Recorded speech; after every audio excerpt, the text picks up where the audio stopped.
L'ANC a donné le coup d'envoi de la campagne pour les législatives en Afrique du Sud. C'était devant des milliers de partisans à Durban.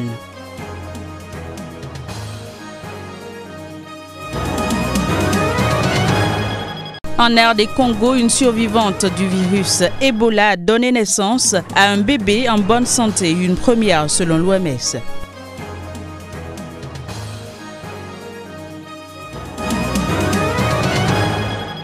Puis le président français Emmanuel Macron ne participera pas cette année au forum de Davos. Les assises auront lieu en Suisse.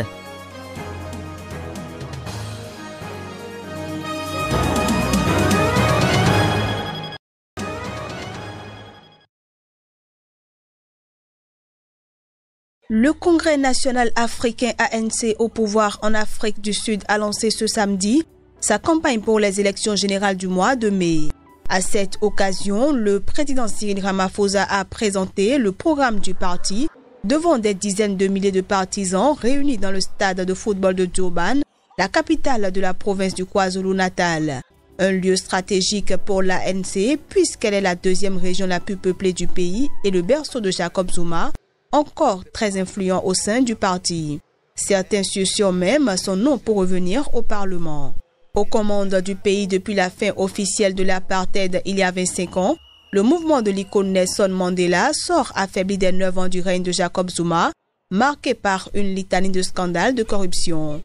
Lors des élections locales en 2016, l'ANC a pris une claque en perdant le contrôle de plusieurs municipalités emblématiques comme Johannesburg et Pretoria. L'actuel chef de l'État Cyril Ramaphosa joue gros lors de ces élections. En cas de victoire de son parti aux législatives, il est assuré d'être reconduit à la tête du pays puisque le président sud-africain est élu par les députés. Les principaux adversaires de l'ANC aux élections seront une nouvelle fois l'Alliance démocratique et le parti de gauche radical des combattants pour la liberté économique.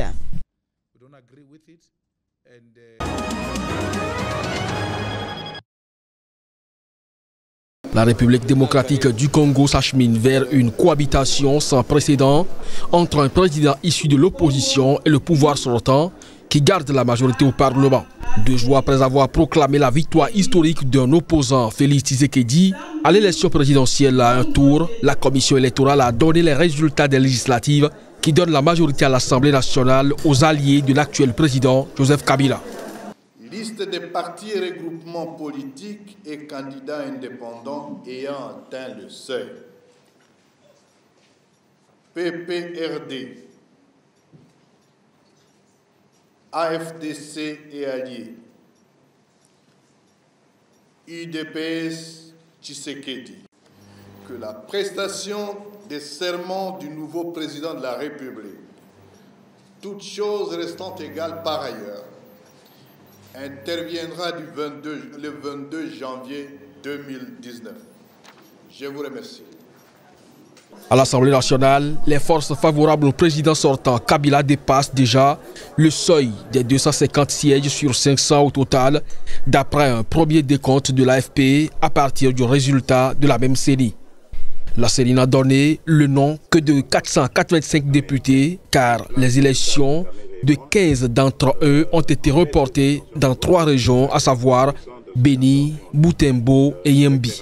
Conformément aux dispositions constitutionnelles, le premier ministre de Tshisekedi devra être choisi parmi les forces fidèles à son prédécesseur.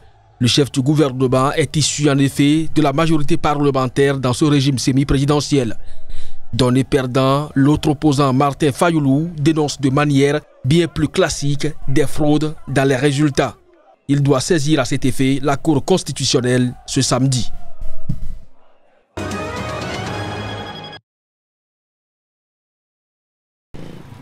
Fin décembre, une future maman était admise au centre de traitement d'Ebola à Beni, dans le nord-est de la République démocratique du Congo.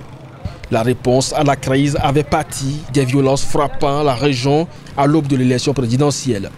En dépit de cela, la jeune femme a été guérie et autorisée à sortir du centre. Le bébé est lui aussi contrôlé. Le 6 janvier, Sylvana naît. Depuis, elle a été testée 2 fois négativement à la maladie. Une situation exceptionnelle, même si les médecins restent aujourd'hui sur leur garde en raison de la période d'incubation de 21 jours de la maladie. Il faut faire attention. J'ai eu un bon accouchement. Je remercie Dieu d'avoir eu un accouchement en toute sécurité. Maintenant que j'ai récupéré, je n'ai plus de maladie et le bébé est né en bonne santé. Je suis très reconnaissante pour l'excellent travail de l'équipe. Les mères ne doivent pas avoir peur de mourir de maladies graves. Ils font du bon travail à l'hôpital et à la clinique. Je savais qu'ils suivaient des femmes qui semblaient être des survivantes d'Ebola et qui menaient encore une grossesse en bonne santé. C'était quelque chose d'inimaginable lors de la dernière épidémie. C'était vraiment passionnant de voir une femme donner naissance à un enfant après avoir survécu à Ebola. Selon l'OMS, 577 cas d'infection à virus Ebola et 377 décès ont été confirmés depuis l'annonce de la réapparition de l'épidémie en août dernier. Le taux de survie des enfants âgés d'1 an et moins est de 17% selon les données recueillies par Médecins sans frontières. Le taux de survie des femmes enceintes est d'environ 45%. Malgré cela, le vaccin expérimental contre le virus Ebola est actuellement refusé aux femmes enceintes ou allaitantes, les responsables de la santé du pays craignant que ce dernier ne cause des complications ou des bébés mort-nés. Une politique qualifiée d'absolument indéfendable par des experts de la santé cités par The Guardian.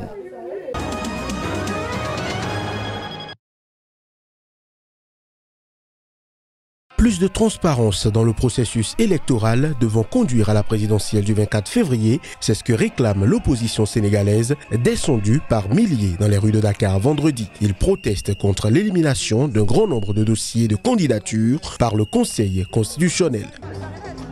Surtout la vérification des parrainages, on n'arrive même pas à comprendre. Personne ne sait ce qui se passe. Non, on a dit que non, on ne peut pas laisser passer.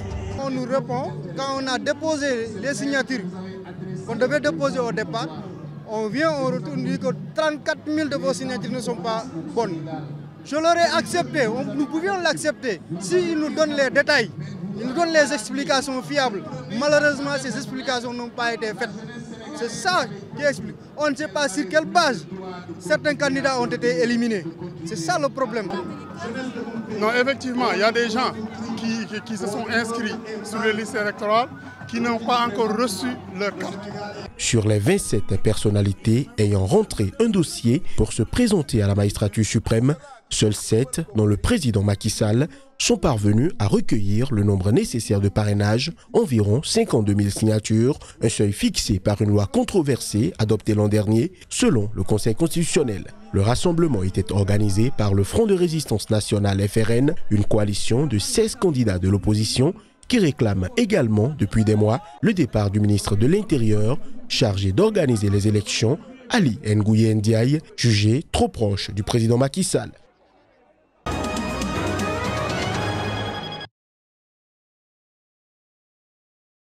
Vendredi dans la nuit, 135 députés ont pris leurs fonctions au sein de l'Assemblée nationale à Libreville, entourés par un dispositif sécuritaire renforcé après une tentative de soulèvement lundi par de jeunes militaires gabonais. Cette nouvelle assemblée est le suite aux législatives d'octobre avec une majorité pour le pouvoir et la première depuis 8 mois. La fille du président Ali Bongo, Malika Bongo, est entrée comme deuxième secrétaire. Le président de l'hémicycle est l'ancien secrétaire général du Parti démocratique gabonais, PDG au pouvoir, Faustin Boukoubi. L'institution doit compter 143 députés au final, mais la Cour constitutionnelle avait invalidé 8 sièges et des partiels sont prévus. Cette nouvelle législature entraîne de facto un nouveau gouvernement qui sera conduit par Julien Nkogé-Bekale, nommé par décret du président de la République comme chef du gouvernement. L'annonce a été faite par le secrétaire général de la présidence gabonaise, Jean-Yves Thiel, dans une vidéo diffusée sur les médias nationaux. L'ex-premier ministre Emmanuel Issosé Ngondé devient médiateur de la République,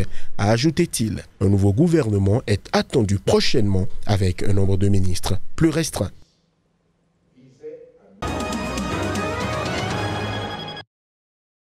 Le président Mohamedou Buhari a appelé les Nigérians à ne pas réélire les gouverneurs qui ont échoué dans leur premier mandat, en particulier ceux qui ne peuvent pas payer les salaires des fonctionnaires, même après avoir reçu des renflouements du gouvernement fédéral.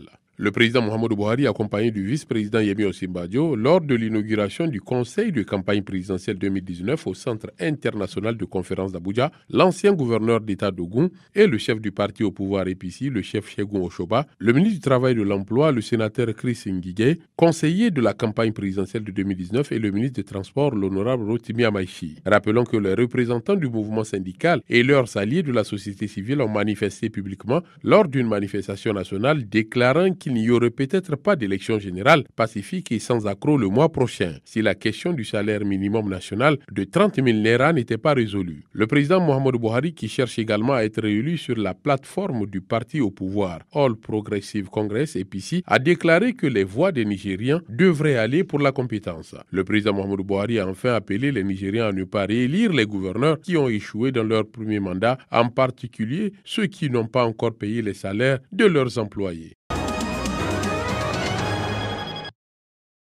À l'appel de l'Association des professionnels soudanais qui regroupe entre autres des médecins, des professeurs et des ingénieurs, des manifestants anti-gouvernementaux sont sortis dans les rues de la capitale Khartoum et de la ville jumelle de Omdurman après la prière du vendredi.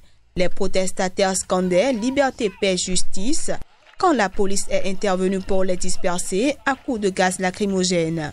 Confronté à un mouvement de contestation inédit depuis plus de 3 semaines, le président soudanais Omar el-Béchir continue de bénéficier du soutien de pays alliés tels que l'Égypte, l'Arabie saoudite et le Qatar. Si les États-Unis et l'Union européenne ne soutiennent pas Omar el-Béchir, recherché par la Cour pénale internationale pour des accusations de crimes de guerre et de génocide au Darfour, il travaille avec Khartoum pour s'assurer que le Soudan reste stable, a indiqué une source diplomatique européenne. 22 personnes sont mortes depuis le début du mouvement selon un bilan officiel. Les ONG de défense des droits humains, Human Rights Watch et Amnesty International ont, elles, donné un bilan d'au moins 40 morts, dont des enfants et des personnels médicaux. Ce vendredi, l'Union européenne a appelé à la désescalade en réaction aux violences qui émaillent de ces manifestations antigouvernementales et demandé aux autorités de libérer tous les opposants détenus arbitrairement.